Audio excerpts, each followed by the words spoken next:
Hello दोस्तों, जैसा कि हम लोग पिछली वीडियो में रासायनिक समीकरण को अनुमान विधि द्वारा कैसे संतुलित करते हैं सीखे थे, और आज की इस वीडियो में हम लोग सीखेंगे कि बीजगणितीय विधि द्वारा रासायनिक समीकरण को संतुलित कैसे करते हैं।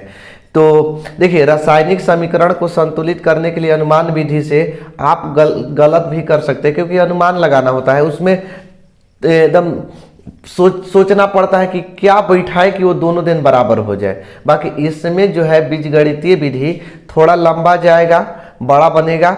बाकी इसमें जो हमको बैठाना है अंक वही आ जाएगा, सेम टू सेम। वीडियो को स्किप मत करिएगा, वीडियो के लास्ट तक बनिएगा, तभी आपको समझ में आएगा।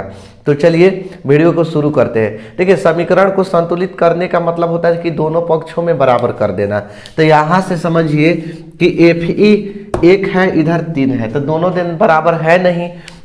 O 1 है तो 4 है, तो दोनों दिन बराबर कैसे करेंगे, इसका अनुमान विधि हम बता दिए हैं। अगर अभी तक आप उस वीडियो को नहीं देखे हैं तो डिस्क्रिप्शन में लिंक दे दी जाएगी, वहां से आप उस वीडियो को देख सकते हैं।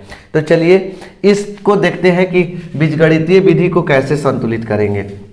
तो देखिए, सबसे पहले हम इसको बीजगणितीय विधि से संतुलित करने के लिए हम इसको बॉक्स के अंदर पहले लिख देते हैं। यहाँ Fe हो गया, प्लस हो गया H2O, और रिएक्शन का साइन है। यहाँ से लिखेंगे Fe3O4 प्लस यहाँ लिखेंगे H2। ध्यान से समझिएगा, संतुलित का मतलब होता है बराबर करना। तो देखिए, सबसे पहले इस तरह से लिखकर यहाँ A का गुणा कर देंगे, यहाँ B का, यहाँ C का, यहाँ D का, और आगे अंक रहता तो E का, F का, जिस तरह से अगर रहेगा आगे बढ़ता जाएगा उस तरह से गुणा कर देना है। तो अब इसमें देखिए, मेरा इधर Fe है ना, हम बताए हैं कि संतुलन का मतलब बराबर करना होता है। तो Fe देखिएगा, Fe के लिए यहाँ लिखेंगे Fe के लिए, ठीक। तो यहाँ से समझिए, Fe इस साइड में कै गो है, एगो है, एगो है तो क्या से गुणा किए हैं, ए से गुणा किए हैं ना, तो ए लिखेंगे। अब तीर चिन्ह जहाँ है वहाँ बराबर लिखेंगे, और कहीं Fe है नहीं है, इधर है, इस साइड है, तीर चिन्ह के इस साइड।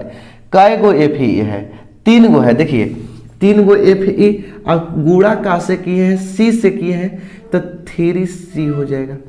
समझ में आया? एक बार और समझिए, Fe 1 गो है तो Fe के लिए लिख रहे हैं तो A लिखेंगे। अब बराबर करना है, इधर कै गो C है, कै गो है Fe 3 गो है, तो इसलिए हम कहाँ लिख दिए, 3C लिख दिए।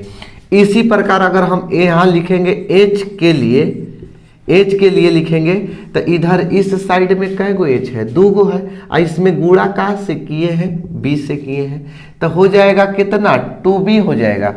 और देखिएगा बराबर इधर H कै गो है, 2 गो है, तो कितना हो जाएगा, 2D हो जाएगा। ठीक है, 2 से 2 कटा दीजिए, तो हो गया क्या, B बराबर D, इसलिए लिख देंगे B बराबर D। ठीक है, अब यहाँ लिखेंगे O के लिए, यहाँ से लिख दीजिए O के लिए। O अब देखिएगा, O इस साइड में कै गो है, ऑक्सीजन, तो O एगो है, तो O एगो है, किससे गुणा किए हैं, B से गुणा किए हैं, तो यहाँ हो जाएगा क्या, O एगो है तो B हो जाएगा 1B, B लिखिए चाहे 1B लिखिए, बराबर इस साइड में देखिए तब कै गो O है, तो 4 गो O है, तो B बराबर 4C, क्योंकि 4C से गुणा किए है ना, तो 4C हो जाएगा। देखिए अब समझ में इतना आ गया होगा। A बराबर 3C कैसे आया, तो Fe के लिए लिए है, तो Fe 1 गो है, इधर 3 गो है, तो A बराबर 3C। H के लिए H 2 गो है, तो 2B बराबर 2D, 2 से 2 कटा देंगे, B बराबर D हो जाएगा। अब फिर देखिए O के लिए, क्योंकि O है तो O B से गुणा किए, एगो है तो एगो B, इधर 4 गो है तो 4 गो C। इतना तक समझ में आ गया होगा। अब देखिए, जब B बराबर 4C, अब B है D के बराबर, तो इसलिए D भी कितना होगा, 4C होगा, क्योंकि B और D बराबर है। देखिएगा, B और D क्या है, बराबर है। अब B है 4C, तो D भी कितना होगा, 4C होगा। तो देखिए क्या किया जाता है कि सबको एक राशि में बदला जाता है, या तो आप A में बदलिए, या तो B में, या तो C में, या तो D में। तो देखिए सब C में बदला गया, A 3C, B 4C, D 4C और C CA है। अब इसके बाद देखिए क्या किया जाता है, ए अनुपात बी अनुपात सी अनुपात डी, इस तरह से किया जाता है। सबको अनुपात में लिखा जाता है, क्योंकि ए बी सी डी तक गुणा किए थे तो इसलिए अनुपात में लिख दिए। ए कितना के बराबर है 3c, बी कितना के बराबर है 4c के बराबर है, सी तो सी है ये है, डी कितना के बराबर है 4c। देखिए अब क्या करिए कि सब में सी को हटा दीजिए, सब में से सी को हटा देंगे तो बचेगा कितना 3:4:1, यहाँ कुछ नहीं तो 1, यहाँ सी हट गया तो क्या बचेगा 4। अब बैठा दीजिए, यही बैठाइएगा ना तो संतुलित हो जाएगा, बैठा के देख लीजिएगा।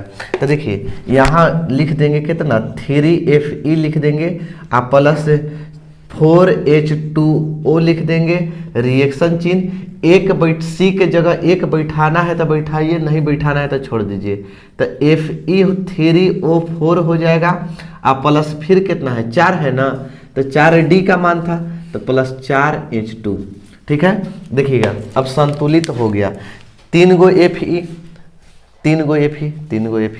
4 दूनी के 8 गो हाइड्रोजन, O4 यहाँ 4 से गुणा हुआ है, O4 तो O4। इस तरह से समझ में आ गया होगा। अगर अभी तक नहीं समझ में आया है तो एक और क्वेश्चन को देखिए।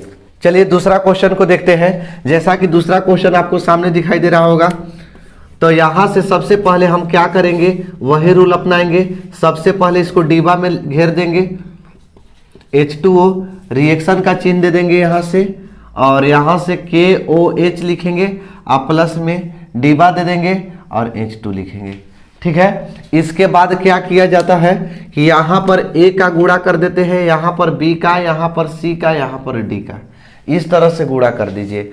गुणा करने के बाद अब यहाँ आपको कौन कौन दिखाई दे रहा है, K दिखाई दे रहा है, H दिखाई दे रहा है, O दिखाई दे रहा है। तो देखिए सबसे पहले यहाँ लिखेंगे K के लिए, K इस साइड कै गो है, इधर कै गो है, ए गो है, तो इसके लिए ए, इधर कै गो है, एक ही गो है, तो इधर का से गुणा किए हैं, सी से न किए हैं, तो ए बराबर का हो जाएगा सी हो जाएगा। फिर इसके बाद H के लिए H देखिएगा, H इधर कै गो है, 2 गो है, 2 गो H है तो 2B हो जाएगा, 2B। अब बराबर इधर H एगो यहाँ है, 2 गो यहाँ है, ध्यान से इसे समझिए, एगो इसमें है यानी सी वाला में है तो एगो सी हो जाएगा। ठीक, इधर 2 गो H है और D वाला में है, D से गुणा किए हैं तब प्लस में, क्योंकि बीच में क्या है प्लस है तब प्लस दे देंगे, और 2D हो जाएगा, C प्लस क्या हो जाएगा 2D हो जाएगा। ठीक, अब इसको फर्स्ट इक्वेशन करना है, कर दीजिए, सेकेंड कर दीजिए। अब इसके बाद यहाँ लिखेंगे O के लिए, तो O कै गो है, इसमें ए गो है तो B केवल होगा, इधर कै गो है, इधर भी क्या है, एक ही गो O है तो बराबर C, क्योंकि CA से ना गुणा हुआ है। अब देखिएगा ध्यान से, B C के बराबर, B किसके C के बराबर, A भी C के बराबर। बाकी यहाँ से इसको 3 कर देते हैं, यहाँ समीकरण लिख देते हैं सेकेंड से, तो सेकेंड कितना है 2B बराबर C प्लस 2D। ध्यान से समझिएगा, सबको C में कन्वर्ट कर दीजिए, ऐसा नहीं है कि सबको CA में करना होगा, आपको एक समान चर में मने करना होगा, चाहे A ही में सबको ले आ दीजिए, चाहे BA में चाहे CA में। देख रहे हैं कि C में ले आने में आसान होगा, क्योंकि B C के बराबर है, A भी किसके बराबर है, C के बराबर है। तो 2 आप B के जगह पर C बैठा दे, अब बराबर C आप प्लस 2D, क्योंकि D किसी के बराबर नहीं है। देखिए तो अब 2C अब प्लस में C है तो इधर आके माइनस में, अब बराबर इधर बचेगा 2D। ठीक है, अब देखिएगा 2 गो C में से एगो C घटेगा तो एगो C बचेगा, बराबर बचेगा 2D। अगर हम इसको 2 को इधर ले आ दे तो C/2 बराबर क्या बचेगा D, तो इसको सजा के लिख देते हैं, इसलिए D बराबर लिख देंगे 2C। कोई दिक्कत, सॉरी D बराबर लिख देंगे C/2। ठीक है, अब जब A B C सब आ गया तो यहां से हम अनुपात करते हैं, A अनुपात B अनुपात C अनुपात D।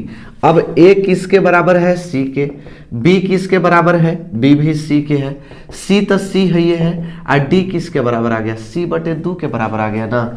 अब 2 जो बटा में है ना, इसका गुणा सब में कर देना होगा, ठीक है। तो 2 में C से हुआ 2C, 2 में C से हुआ तो 2C, 2 में C से हुआ तो 2C, और जब इसमें 2 से गुणा होगा, इसमें भी तो 2 से गुणा होगा, तो 2 से 2 का होगा कट जाएगा, तो यह केवल कितना बचेगा C, और C सब में से क्या कर देंगे, हटा देंगे, तो 2:2:2:2:1 इतना ही बचेगा।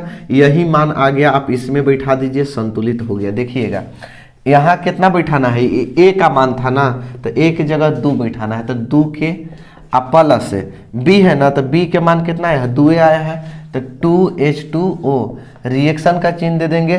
फिर C, इस C का मान भी 2 आ गया है, तो 2KOH प्लस D है ना, तो D के मान 1 नहीं बैठाया जाता है। अगर बैठाने का मन है तो 1 बैठाइए, चाहे मत बैठाइए। तो देखिए दोनों तरफ देखिए, तो आ गया 2 गो के 2 दूनी के 4 गो हाइड्रोजन, 2 गो हाइड्रोजन यहाँ, 2 गो हाइड्रोजन यहाँ, 4 गो हाइड्रोजन, 2 गो ऑक्सीजन और 2 गो ऑक्सीजन, दोनों दिन बराबर आ गया। यही होता है बीजगणितीय विधि, ठीक है। इसमें आपको अंक आ जाएगा कि आपको कितना, अगर 4 गो है तो D तक, अगर कितना सोचते होंगे कि अगर 3 ही गो दिया रहे तो CA तक छोड़ दीजिए, ठीक है। बंद कर दो। चलिए अब रासायनिक अभिक्रिया के प्रकार को जानते हैं। तो देखिए रासायनिक अभिक्रिया ऐसे तो बहुत से प्रकार के होती है, जिसमें से कुछ खास लिख दिए, जैसे में संयोजन अभिक्रिया, वियोजन अभिक्रिया, विस्थापन अभिक्रिया, द्विविस्थापन अभिक्रिया, उपचयन अभिक्रिया, अपचयन अभिक्रिया और अवक्षेपण अभिक्रिया। देखिए इसमें से कुछ ऐसे अभिक्रिया है जिनका 2 नाम है, जैसे में यहाँ से संयोजन अभिक्रिया या संकलन अभिक्रिया भी पूछता है। देखिए वियोजन अभिक्रिया, वियोजन का अपघटन भी नाम करके पूछता है कि अपघटन अभिक्रिया या वियोजन अभिक्रिया। विस्थापन का एकल विस्थापन पूछता है, द्विविस्थापन का उभय विस्थापन पूछता है, उपचयन का होता है ऑक्सीकरण अभिक्रिया और अपचयन का होता है अवकरण अभिक्रिया। यानी इसमें जितना भी हम अभिक्रिया है उसका 2 नाम है। इसके बाद देखिए अवक्षेपण अभिक्रिया, अवक्षेपण अभिक्रिया के बारे में ऐसे पूछेगा कि अवक्षेपण अभिक्रिया से आप क्या समझते हैं, इसका कोई दूसरा नाम नहीं है।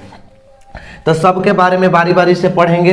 तो सबसे पहले हम संयोजन अभिक्रिया के बारे में पढ़ते हैं कि संयोजन अभिक्रिया क्या होता है। तो संयोजन का मतलब आप संयोग करना, संयोग का मतलब आपस में मिलना। आप क्या कहिएगा कि देखिए वैसी रासायनिक अभिक्रिया जिसमें 2 या 2 से अधिक पदार्थ संयोग करके यानी मिलकर एक नए पदार्थ का निर्माण करते हैं, उसे ही हम संयोजन अभिक्रिया कहते हैं, ठीक है। कि जब 2 गो पदार्थ मिलकर आपस में मिलकर एगो नया पदार्थ के निर्माण करेगा ना, उसको हम संयोजन अभिक्रिया कहेंगे। जैसे में हम लिखवाए, देखिए इस परिभाषा के साथ साथ आपको जैसे भी याद रखना पड़ेगा उदाहरण, क्योंकि पूछता है। अगर उदाहरण 2 नंबर का क्वेश्चन है, अगर उदाहरण आप नहीं लिखते हैं तो आपको 2 नंबर नहीं मिलेगा, 1 नंबर ही दिया जाएगा।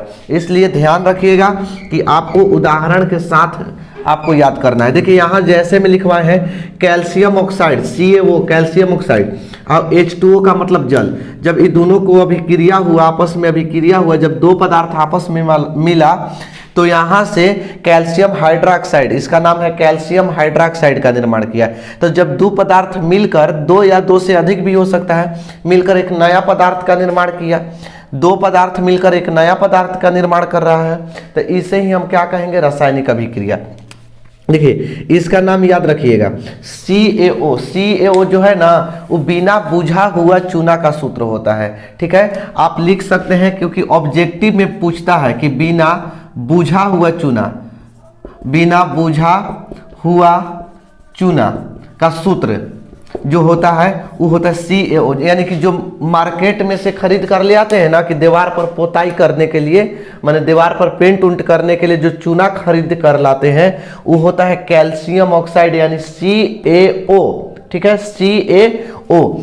अब यहां से देखिए जब उसमें हम जल डाल देते हैं, जल बाजार से ले आए चूना पेंट करने के लिए और ओकरा पानी में डाल दिए तो वो हो गया कैल्शियम हाइड्रोक्साइड, यानी बुझ गया ना, तब बुझा हुआ चूना हो जाएगा कि बुझा हुआ चूना, अगर बुझा हुआ चूना का सूत्र पूछेगा तो आपको कहना पड़ेगा CaOH का होल ट्वाइस। ये भी देखिए एग्जाम में बहुत बार पूछा जा चुका है कि बुझा हुआ चूना का सूत्र क्या होता है, CaOH का होल ट्वाइस।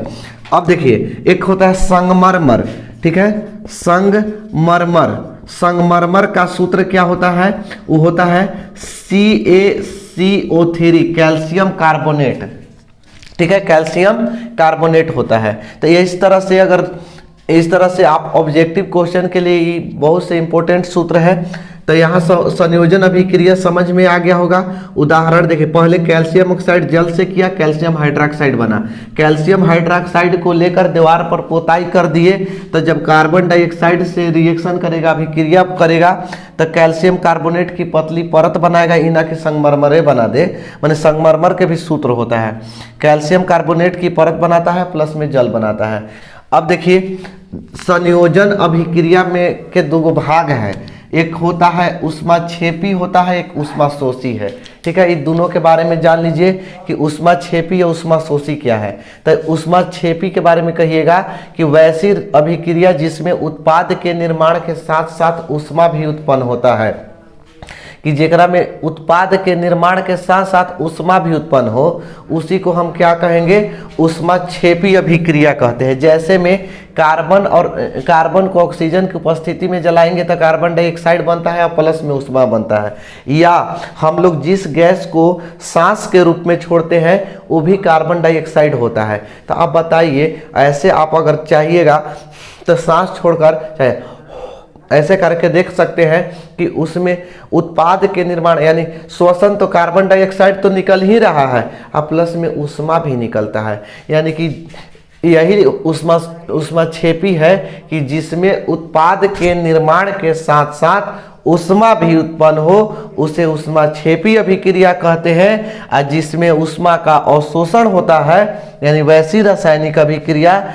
जिसमें ऊष्मा का अवशोषण हो जाता है, अवशोषण का मतलब होता है उसी में सूख जाना, उसी में शोषित हो जाना, अवशोषण होता है उसे ऊष्माशोषी अभिक्रिया कहते हैं। जैसे नाइट्रोजन को ऑक्सीजन की उपस्थिति में गर्म करेंगे, उसमें ऊष्मा देंगे तो नाइट्रोजन डाइऑक्साइड बनाएगा, और बाकी NO2 बनाने के बाद इसमें ऊष्मा इसी के अंदर क्या हो जाता है, शोषण हो जाता है ऊष्मा का, इसलिए इसे ऊष्माशोषी अभिक्रिया कहते हैं। ठीक है, समझ में आ गया होगा। बस आज के लिए इतना ही। अगले वीडियो में आपको हम बताएंगे वियोजन, विस्थापन, द्विविस्थापन, उपचयन, अपचयन और अवक्षेपण के बारे में।